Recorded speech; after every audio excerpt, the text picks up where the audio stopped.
All right, let's go ahead and get started. Welcome and thank you everyone so much for joining us for our webinar, Home Nutrition Support Demystified, your top questions answered. If you enjoy some of the content that's being shared during the webinar today, we have an amazing opportunity coming up, the OLE 2025 annual conference, which is 2 weeks away. Very excited in Charleston, South Carolina. It's such an incredible opportunity for individuals and families that are navigating nutrition support, as well as the professionals who care for them to connect, learn, and grow. The interface of professionals and those lived experience, it really is unlike any other conference. So for more information and to register, you can check out the link at the bottom of this slide, or you can go to ole.org. I also want to share a couple housekeeping items. So this presentation is in webinar format, meaning your camera and your microphone will be disabled and turned off. You'll only be able to see me, the presenter.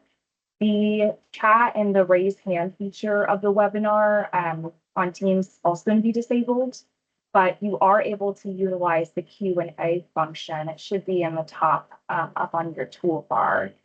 If you have any questions throughout the webinar, you can submit your questions there, and I will get to what I can at the end of the webinar. You're also more than welcome to email us at info@ole.org if you have any follow-up questions. The webinar, as well as our previous webinar recordings, will be made available on our website or on our YouTube channel, also linked on this slide.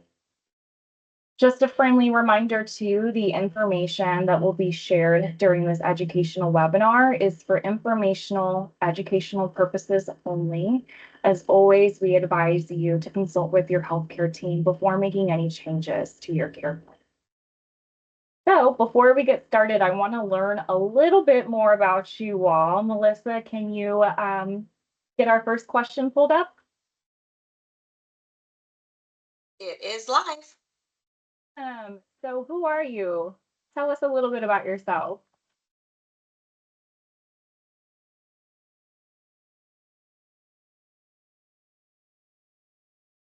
Right now, we are half at healthcare provider, 40% industry partner, 10% patient consumer.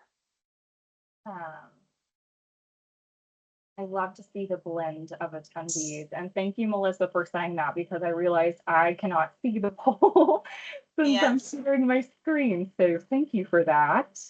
We've got 12 responses right now. It's 50 healthcare provider, 8 patient consumer. 13 responses now. So the healthcare provider is winning 54%, patient at 8, and industry partner at 38. Awesome. Love to see that mix.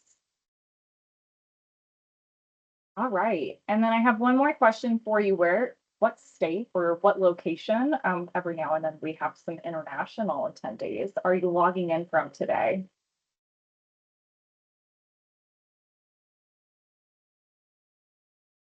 We've got North Carolina, Delaware, Florida, California, Washington, Ohio, New Jersey.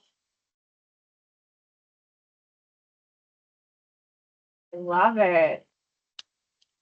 Last webinar, we were dominated by Florida.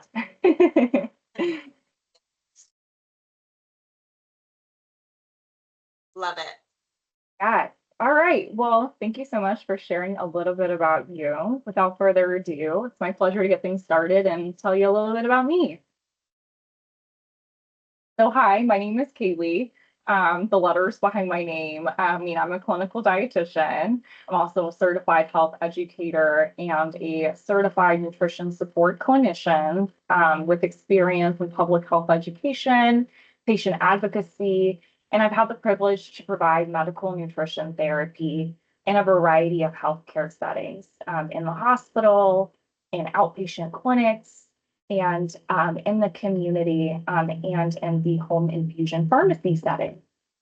My journey, though, in nutrition support actually began years prior to that as an individual reliant upon nutrition support myself.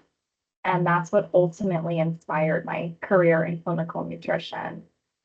Today, I have the utmost privilege of serving as the education manager for the OLE Foundation, where I help develop, coordinate, and oversee all educational programs and initiatives for the foundation. So it definitely keeps me busy, but it's such a rewarding role. And I'm so excited to be here with you all today, and for the collective impact that we can have on the home nutrition support community.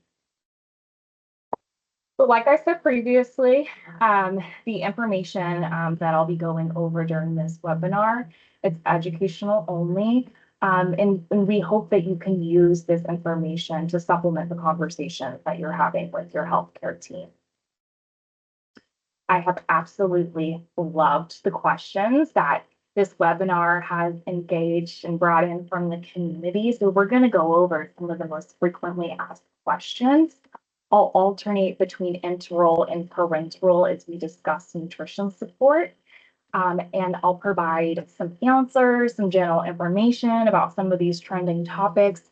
And hopefully by the end of this presentation, we'll raise awareness about some potential areas of opportunity, or maybe gaps in the education that we're providing consumers of home nutrition support.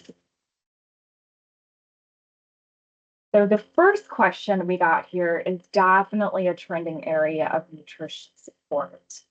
How can I successfully incorporate real foods and blenderized products into my tube feeding regimen? And then we also got quite a few questions from the clinician or the provider's perspective, which I love to hear. What role can the provider play in helping patients transition to real foods or plant-based formulas? Is there an opportunity to potentially discuss this more at discharge and offer additional resources? If so, what resources are available? Like I said, this is such a trending area of nutrition support. So I love that we're asking those questions about how can we help the consumer not only know what their options are in terms of tube feeding, but also how can we successfully incorporate this into a tube feeding regimen without causing complications like feeding tube occlusions or clogging. A recent study actually surveyed adult consumers of home enteral nutrition support and found that approximately 56% of consumers are utilizing blenderized tube feeding. Yet, even though the majority of home enteral nutrition support consumers are utilizing real food blends or blenderized products, we're still getting a lot of questions about it. So let's take a deeper dive into this topic. I firstly want to clarify when I am using the term blenderized tube feeding, I'm referring to real foods that you would shop for or find at the grocery store. So food and liquids that have been pureed down to a consistency that's thin enough to be given through a feeding tube. There are two main categories. There's commercially blended products or formulas. And those are essentially real foods and ingredients that have been blended, packaged, made shelf stable by formula manufacturers, and then shipped to the consumer at home. And then there's blenderized homemade formulas, which, like the name implies, are real foods that are shopped for, prepared, blenderized using a blender by the consumer or the caregiver in a home setting. Regardless if we're talking about homemade blenderized formula or commercially purchased blenderized formula, it's important that before initiating blended tube feeding that we're thinking about the clinical picture in its entirety. So we're thinking about the individual's nutritional needs. We're thinking about their dietary requirements, dietary preferences, which really we're only able to take into account an individual's preferences if we're having that conversation with the patient. We're collaborating, we're sharing in that decision making when selecting or prescribing a formula.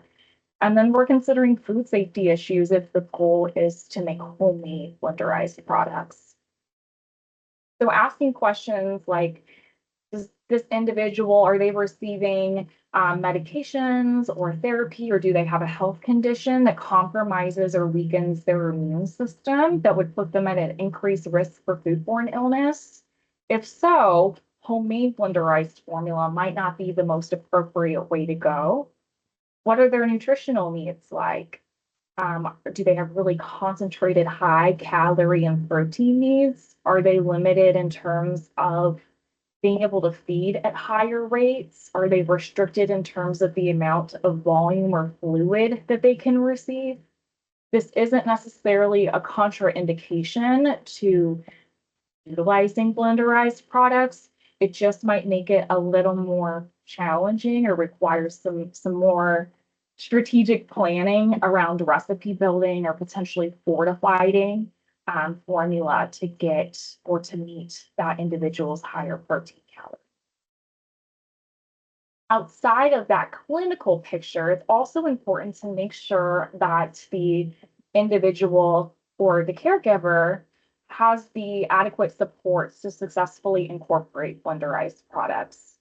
So ensuring that the patient or caregiver has the time, the equipment, the skill, the resources to shop, prepare, store blenderized tube feeding if the goal is to make it at home. And then also making sure, especially if you're an inpatient provider, making sure that the patient, individual caregiver, has the clinical support so that they have a clinical team that can follow them outside the hospital and that they have the time, the comfortability, so that ability, that knowledge base to support, to provide the proper education and follow-up care, to help with recipe building, to really work with the individual in terms of how do I reincorporate foods back into my diet, if you will, one at a time. How do I safely prepare or thin down formula while still ensuring that I meet my needs? So really making sure that they have the clinical support and follow-up needed to succeed. It's also important that you are integrating and researching the financial considerations of transitioning to real food blends. So we're thinking about quite literally weighing the cost and benefits of homemade blenderized formula versus commercially blended. General rule of thumb is that insurance typically does not provide any type of reimbursement or support for homemade blenderized formula. Sometimes manufacturers of some of the supplies like blenders will offer medical rebates or discount programs for individuals that have a medical need or necessity for a commercial grade blender. But other than that, the food and the ingredients that's needed for homemade blends typically is not covered by insurance, although cost can really vary depending on what ingredients you're using. So you can strategize a little bit in terms of that.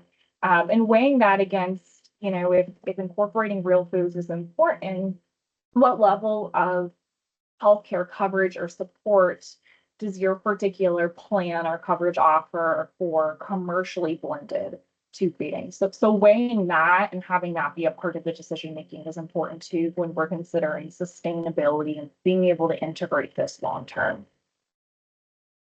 Another important area is the feeding tube itself appropriate for blenderized products? So in general, blenderized tube feeding, whether it's homemade or commercial, blends tends to work best with tubes that are a size 14 French or larger in general.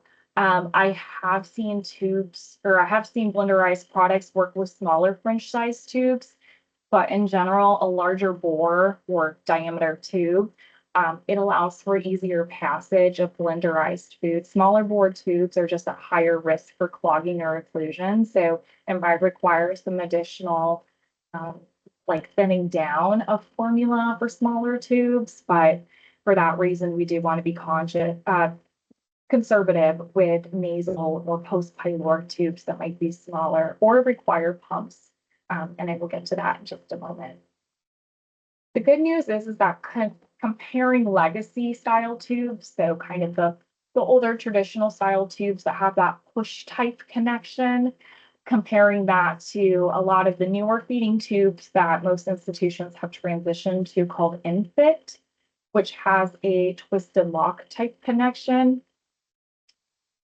There have been no significant differences in terms of utilizing blenderized tube feeding through either legacy or InFit in terms of the flow rate that's required, resistance, or risk of clogging or occlusion. If using pumps, the general rule of thumb too is that pumps tend to work best with thinner blends, which would potentially require more liquid to be added to whatever blend you're using, homemade or commercial. But I will say pump technology is evolving to handle thicker blenderized products. There are actually pumps now that are designed to handle different levels of thickness, deliver blended formula, and have specific feeding sets for different levels of thickness, which is really great to see. But just make sure that you're reading the pump manufacturer guidelines to make sure that your pump can be safely used, especially with homemade blenderized products.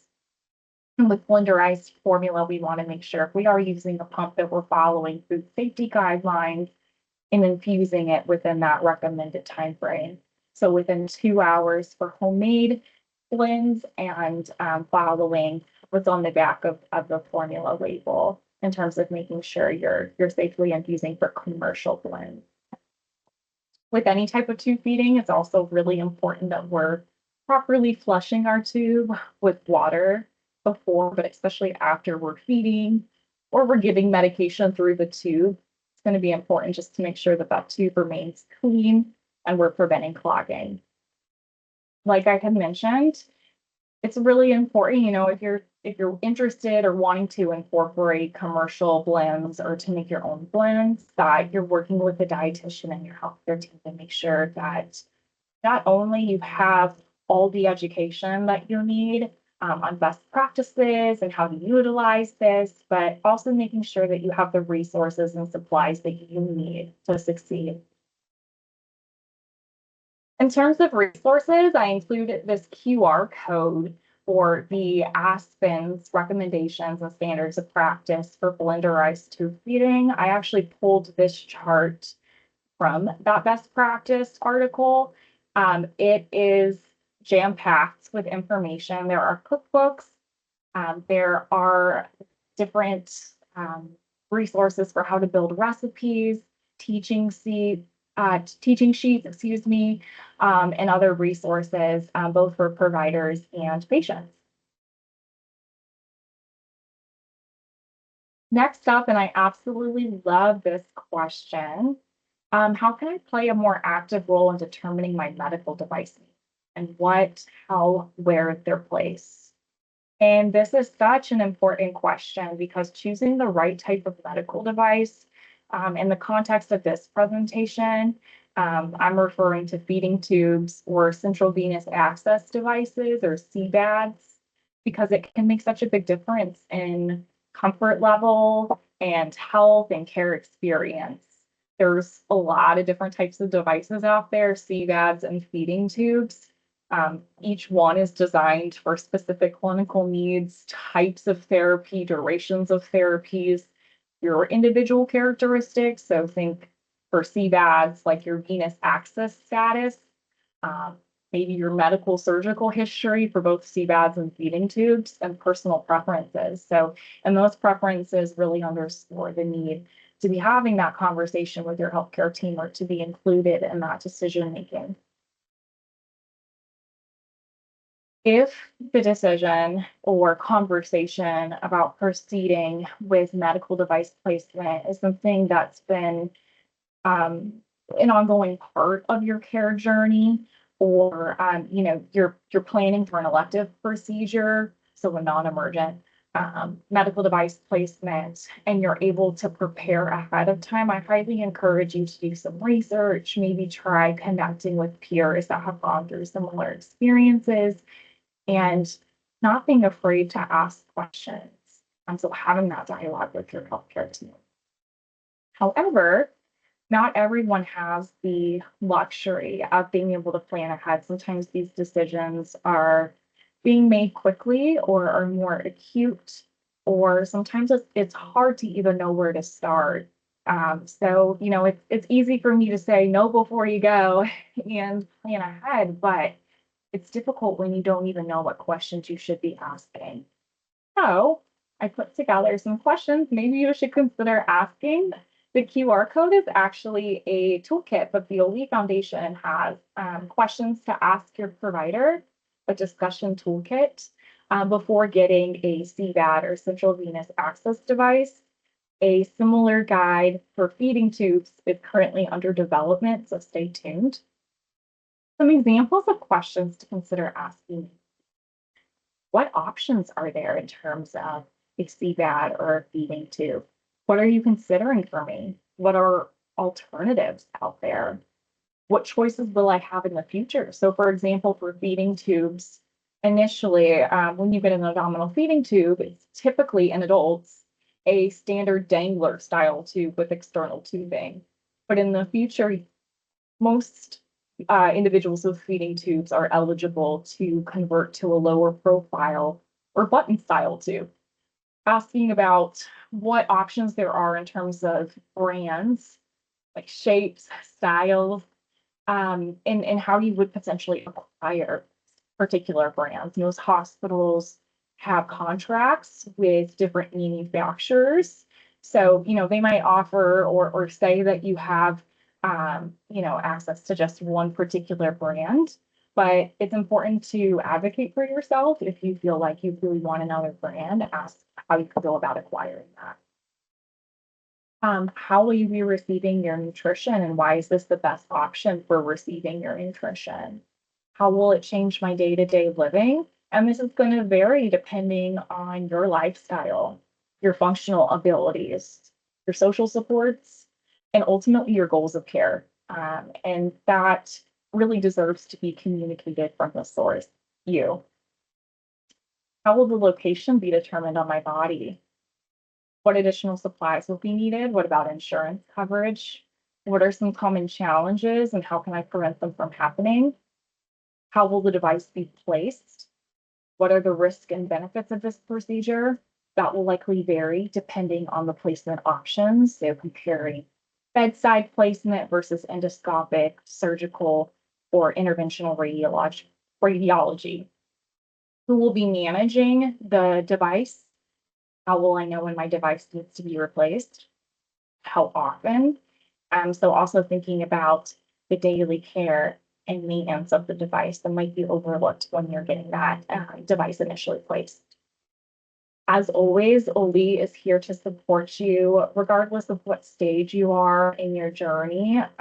If we can help point you in the right direction in terms of questions to ask, or if we can pair you with another consumer that's gone through a similar experience to ask questions about what the day-to-day looks like, you can email us at info@ole.org, as listed on this slide.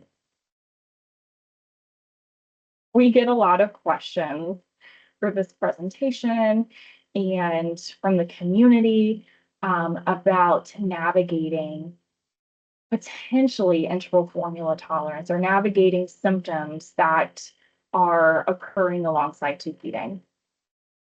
I will say when initiating tube feeding, it can take the body a little bit of time to adjust. It's a new way of feeding. But sometimes issues or GI symptoms, they do persist. Tube feeding intolerance is relatively common. It's typically characterized by symptoms like nausea, in more extreme cases, vomiting, abdominal pain. Oftentimes, individuals describe it as like a crampy type abdominal pain, and looser stooling or diarrhea after receiving tube feeding formula. Obviously, this can disrupt the individual's ability to obtain or deliver all the formula that's needed to adequately meet nutritional needs. So it's really important that collaboration happens with the healthcare team to figure out how to manage these symptoms and to really assess and determine if the symptoms is related to formula. If it is related to formula, then making the necessary changes to the tube feeding regimen to help make feedings more comfortable and hopefully tolerable. But let's talk a little bit more about that assessment. So I really like this flow chart. I'm a visual learner myself. And so I like how it outlines intolerant symptoms, or I should say potential intolerant symptoms in terms of GI complications. From a provider or a clinician's point of view, it can be really helpful to ensure that, when you're getting messages or phone calls from tube feeding consumers, potentially concerned with symptoms of intolerance or some GI symptoms, that you're using standardized definitions, like really clear definitions in terms of especially looser stooling. So some nutritional support consumers might have loose stooling at baseline. High ostomy output, what does that mean clinically? So what does that value look like? How is this different than the consumer's norm? Is this consistently happening? Is this happening, after a feed? So making sure that the clinic is on the same page to really capture information in a consistent and accurate way. And then, after that initial communication, then assessing these symptoms, ruling out other potential causes or contributing factors. Some dietitians joke, it's not always the tube feeding because, oftentimes I don't want to say it's easy, but, some people are quick to assume that, oh, it's probably the tube feeding that's causing these particular GI symptoms, when in reality, that can lead to potentially some unnecessary changes in the tube feeding regimen when maybe it was something else that was driving those symptoms. So it's important to do a thorough assessment before making any changes. So thinking about underlying health conditions, so a lot of individuals that are on tube feeding have underlying gastrointestinal issues in terms of structure or functional abilities. So you're assessing for things like fecal impaction, maybe some motility concerns. So delayed gastric or stomach emptying can definitely contribute to symptoms of feeling full, feeling nauseous, feeling bloated after feeding. Do we need to potentially change the formula? Maybe not, but maybe we could think about some medical management strategies that we could be utilizing to help with symptoms. And maybe we could change the way that we're feeding, but it might not be the formula that's the culprit.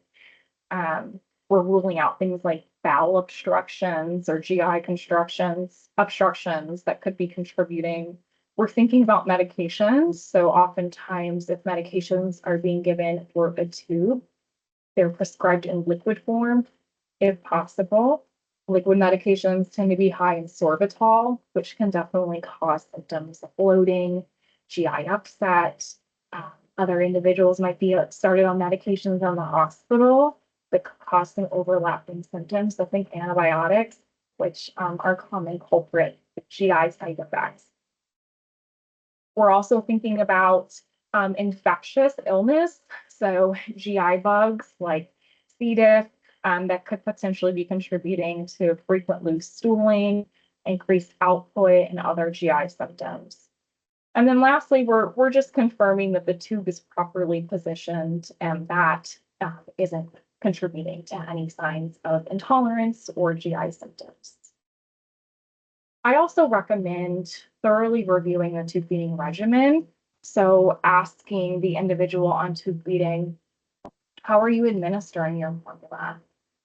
Oftentimes in the hospital for new tube feeders or even existing tube feeders, it tends to be easier from a nursing standpoint to feed continuously throughout the day using a pump. When you're feeding 24 hours a day, you're feeding at a slow rate. So sometimes transitioning to different ways of feeding or higher rates of feeding at home can be too abrupt, or maybe we're having a hard time with that particular way of feeding compared to what we were doing in the hospital. So I always like to ask those probing questions about what are we doing at home versus what were you doing in the hospital? How did we transition? How quickly did that transition occur? sometimes our bodies are sensitive and we need to transition more slowly. Um, so asking, what that transition looks like in terms of increasing rate or increasing volume can be quite helpful.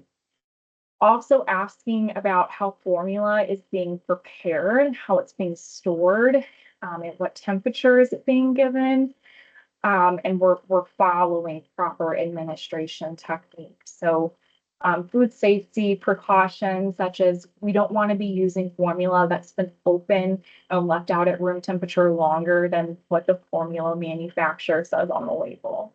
That we're not using formula that's been open and refrigerated for more than 24 hours. If you are refrigerating formula, that you let it sit out for about 30 minutes before you administer the formula, just to get closer to room temperature. Really cold formula can cause signs of intolerance. I used to be a tube feeder, and it felt uncomfortable infusing, and then it caused really bad abdominal cramping. That was a point of education that I wasn't taught in the hospital, and so I would just take my unused formula out and infuse it, and we switched formula multiple times. I was still having issues with tolerance, and it turns out it was just the temperature of the formula that I was infusing that was driving those symptoms. It's also important that you're practicing good hand hygiene, you're washing your hands, you're replacing your supplies and equipment as recommended. And you're replacing out the tubing on a daily basis or as directed. Some other things that you can do as a consumer as well is talking to your doctor, your pharmacist about what medications you're on, potential side effects that could be contributing. You're also making sure that you're staying hydrated. Hydration plays a big role in bowel regularity. Some changes that can be made to your regimen to potentially help with tolerance outside of formula include potentially slowing down the feeding rate if you're fed on a pump, or if you're using a syringe or gravity feed, potentially reducing the amount of formula that you're giving at one time, or maybe giving yourself some more time in between feeds if you're feeling full, maybe administering the formula more slowly. So you can kind of play with how the feeds are being given throughout the day in terms of frequency, volume, duration between feeds to properly address your GI symptoms. Now, if we've ruled out other potential causes and it's formula that we believe is driving the symptoms, then collaboration with the healthcare team can help determine, should you be switched to a formula that maybe contains more fiber or maybe a different type of fiber. So for example, a lot of the plant-based formulas on the market have kind of a blend of fiber types, so not just insoluble but also soluble, which can help with stool consistency for some individuals. Sometimes a specialty or specialized formula might be recommended, like an elemental or semi-elemental formula that has broken down nutritional components that might be easier to digest and tolerate. But as you can likely tell, the assessment to rule out or determine, if this is formula intolerance or maybe some other intolerance or GI symptoms here due to underlying health or medical causes. It's highly individualized. So close collaboration with your healthcare team to make those determinations and then tailor it from there is essential. Next question, and very timely with summer quickly approaching us, or it's probably already summer. Anyways, can I travel with parenteral nutrition and how? This is going to be relevant for individuals also on tube feeding, although I will say that there's a bit more planning that's involved for our consumers of parenteral nutrition, but I will try to point out differences for both.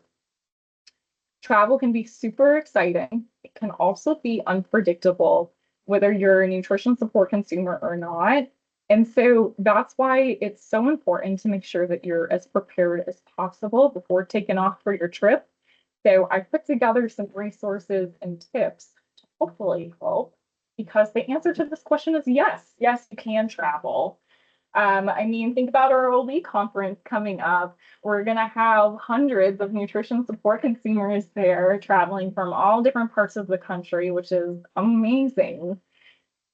I do recommend starting with talking with your healthcare team and your physicians, though, before committing to a trip or traveling, just to, make sure that traveling is appropriate, considering your underlying health conditions and depending on your travel plans or goals, what problems might be anticipated or could be anticipated.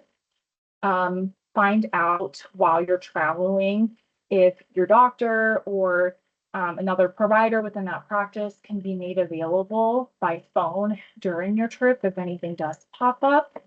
A lot of consumers, and I would definitely recommend this, keep a record or like a packet, like a travel or hospitalization packet that contains key information like their physician or provider's phone number, like direct contact, and then other vital components of your care, so like your nutrition prescription, your medications, your medical history, your home infusion or home care company.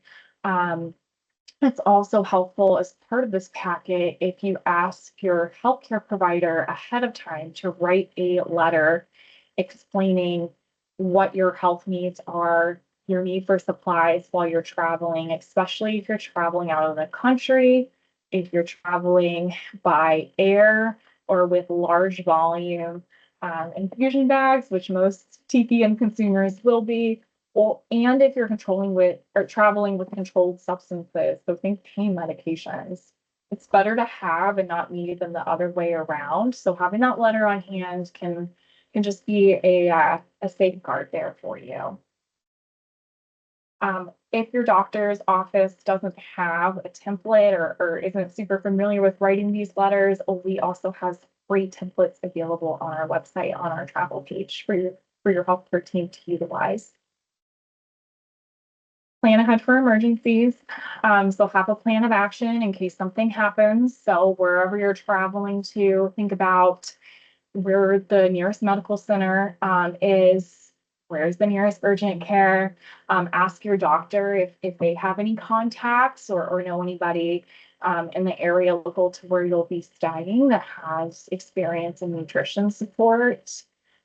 Maybe have the phone number of a local pharmacy on hand in case your doctor needs to phone in a prescription. And then, just have that collaboration with your healthcare team ahead of time in terms of what steps should you take if you become ill or you have experienced any difficulties with your nutrition support while you're out of state or you're traveling. Plan ahead with your supply needs. So I always found it helpful to prepare a list of supplies ahead of time. That way I wouldn't overlook any items or forget anything. Talk to your home care company or your doctor healthcare team about a backup plan. So while you're traveling, will you need or should you have an extra pump or battery or maybe even a backup plan if something happens with your pump? Should you gravity feed? If so, make sure you know how to do it and you receive education on it, and then you have those supplies in case you have any trouble with your pump and you're actively traveling or you're unable to get a same-day pump exchange like you normally would be if you're at home. If you're traveling abroad, also be thinking about how you'll run your pump, potentially on an electrical system that's different from your home countries. So again, be thinking about potential adapters, a backup way of feeding if necessary, batteries that may or may not be available in that particular country. So collaborating with your home care company to make sure that you're setting yourself up for success in those ways too. Your home care company may or may not have an office or an affiliate closer to your destination, especially if it's like a national company. They may be able to deliver your supplies or your formula to your destination. Even if they're doing that, I still recommend traveling with at least several days worth of supplies. Some home care companies might be able to ship your supplies to the destination itself. But I would definitely coordinate this and inform your home care company of your travel weeks in advance. It can be helpful too to have potentially your supplies scheduled to be delivered before you arrive, but make sure your home care company has all your information, like your travel itinerary, destination addresses, phone numbers, and then also make sure that you're well informed. So have tracking information, know how many boxes are being delivered, what's being shipped, what are their contents. In some cases, especially if you're traveling abroad, like internationally, home care companies, at least I have not found one in my experience. They generally don't ship internationally, so in these particular cases, generally they'll ship to your home address and then recommends that like a friend or a family member or a neighbor then ships it internationally from your home. We want to make sure that your supplies too are staying temperature controlled while traveling. This isn't going to be as relevant for our individuals on tube feeding because typically unopened formula is only going to require like cooling packs or ice or refrigeration if the temperature outside is really hot. Unused formula that's been opened though and has already been mixed, it should be refrigerated. On the other hand, though, TPN solutions do need to stay refrigerated, typically between 36 and 46 degrees Fahrenheit. Typically only stable to for about 7 to 9 days, according to most recent guidelines. Some consumers do coordinate with their prescriber about potentially transitioning to like a pre-mixed PN solution that doesn't require refrigeration and tends to be stable for longer. I highly encourage if you do decide to go this route that you trial this solution before traveling at home, just to make sure that you can tolerate this way of receiving PN and that your labs and everything remain stable versus trialing this while traveling. To make sure that your solution, your TPN bags remain cool enough. Generally, consumers, we use cooling packs in a cooler. Just remember to actually like refreeze or recool those cooling packs when you do have the opportunity, and make sure that the TPN bags are covered, in the cooling packs, front and back, ice. I will say that a rolling cooler can be a game changer. Those TPN bags can get real heavy, and then can be used for additional storage space if you need to during the rest of your travel. And then, also making sure that depending on where you are staying, whether it be at a hotel, that you have access to a refrigerator that has enough space for your TPN bags. If you are flying, the TSA has a lot of resources available for individuals with medical conditions or those that need some additional assistance getting through screening and security at the airport. You can actually go to their website and fill out a form as long as it's at least 72 hours in advance to kind of outline what assistance you might need. They do recommend calling though if it's within 72 hours.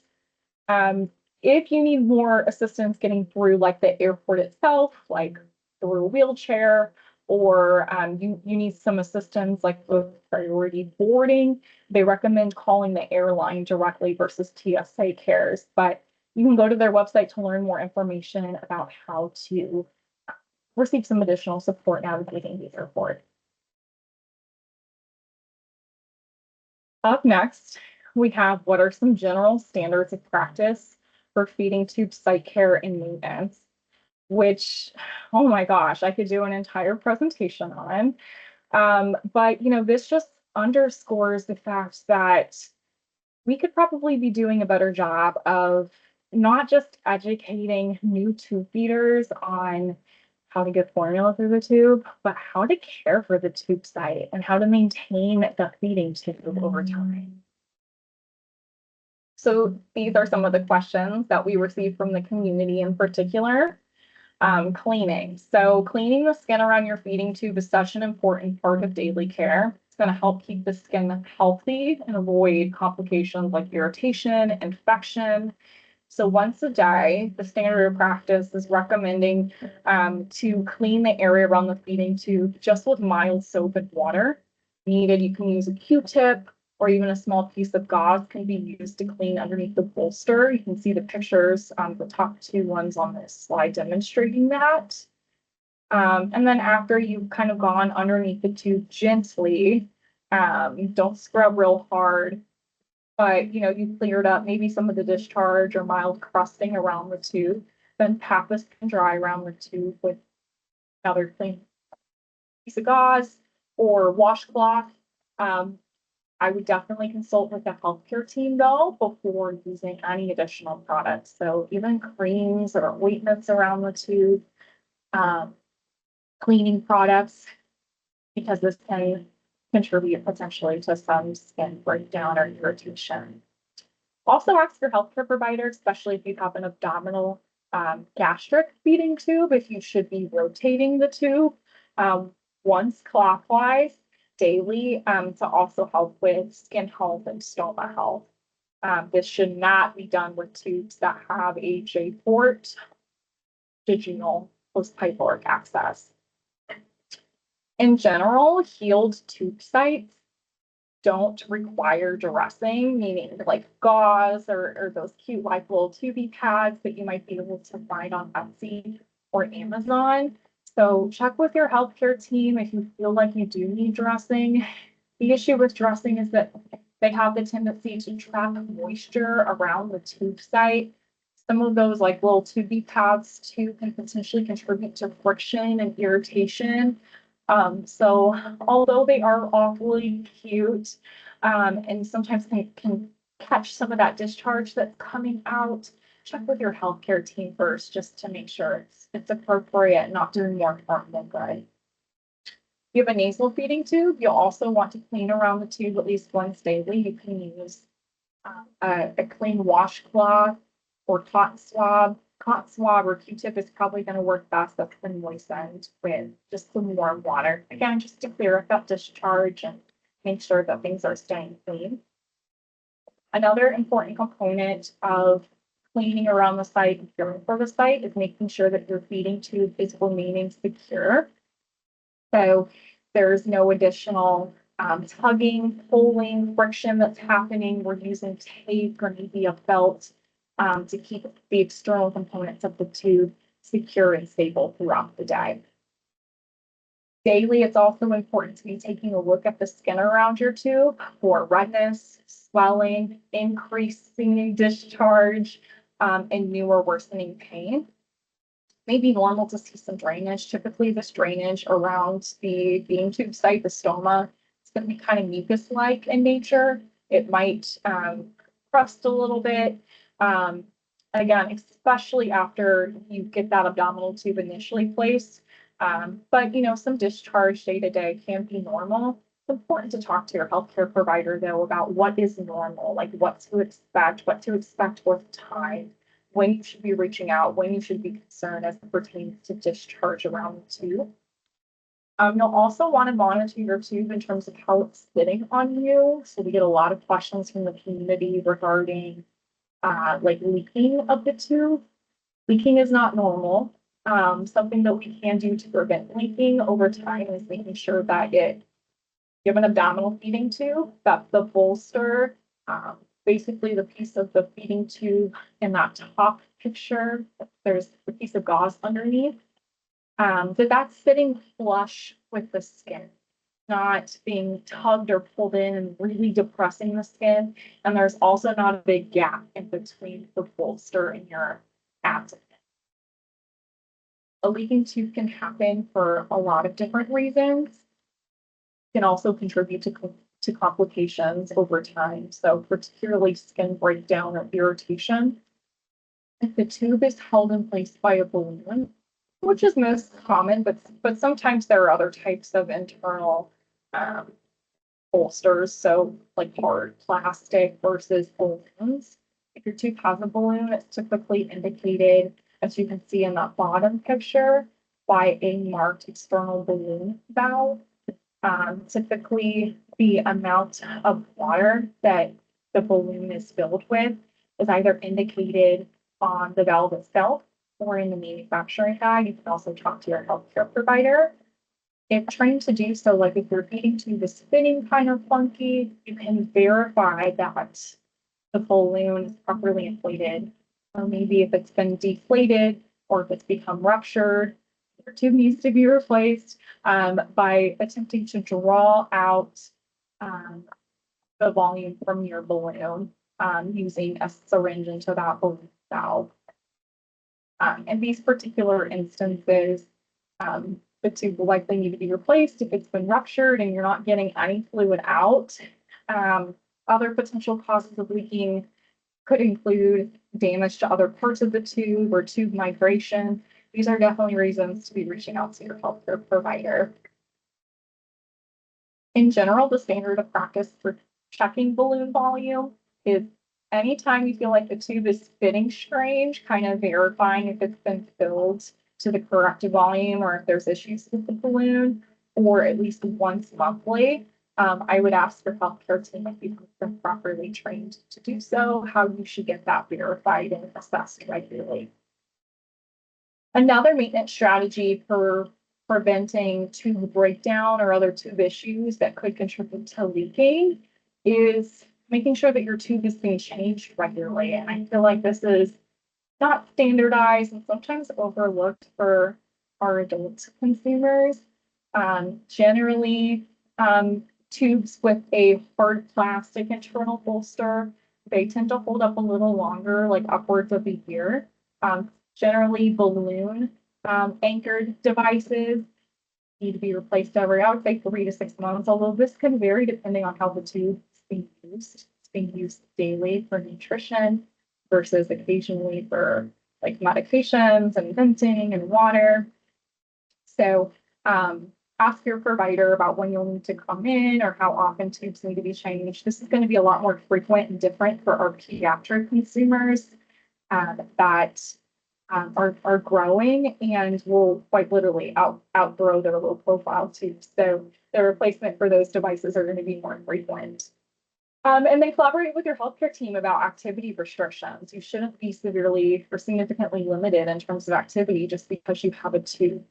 Bathing and swimming restrictions are typically only for the first 4 to 6 weeks after placement. After that, after the site has healed and matured, you should be able to gradually reincorporate activity. Just make sure that your feeding tube stays secure, that you're keeping the site clean and dry following activity, and you're making informed choices about the water quality of where you're swimming.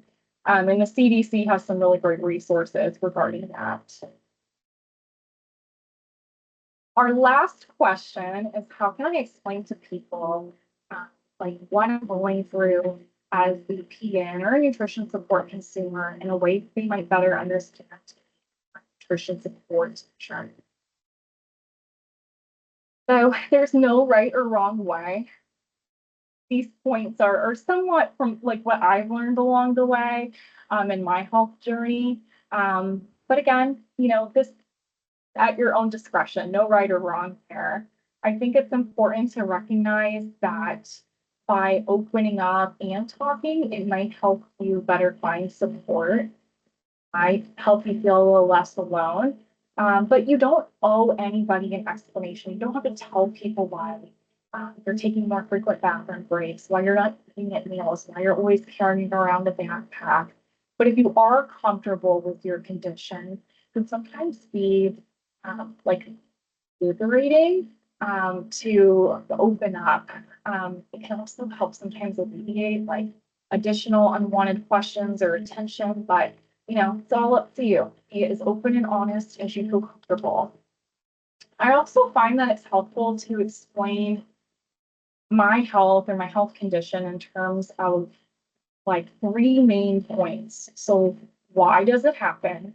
What does it cause? And what helps?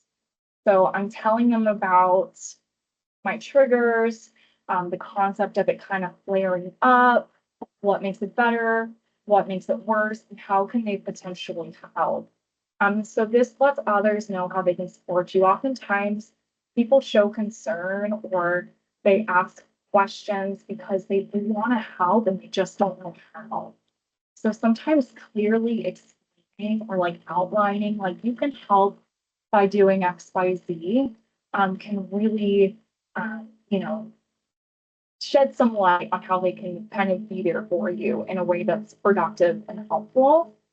So for example, I had a friend express concern about, I don't see you out as much with friends. Like, what's going on? How can I help?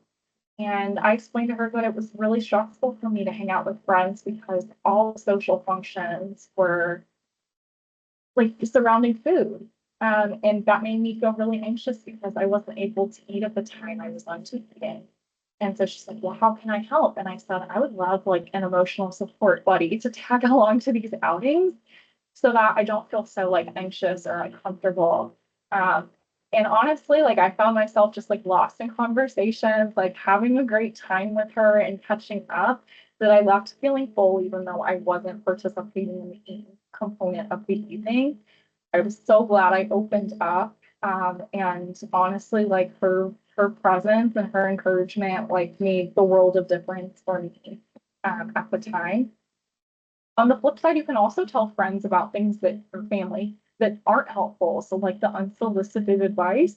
Not everybody is going to be receptive to that. But you can still try to have those conversations in terms of how they can better support you. It can also be really exhausting to share and answer question after question. So set the boundaries that you need and maybe share some resources about if they do want to learn more. You can check out this organization or this resource. Um, you know, at the end of the day, it's not your fault if someone isn't receptive or they don't understand. That's where those boundaries can definitely come into play. And give yourself time, pace out these conversations and questions. It doesn't all have to happen at once.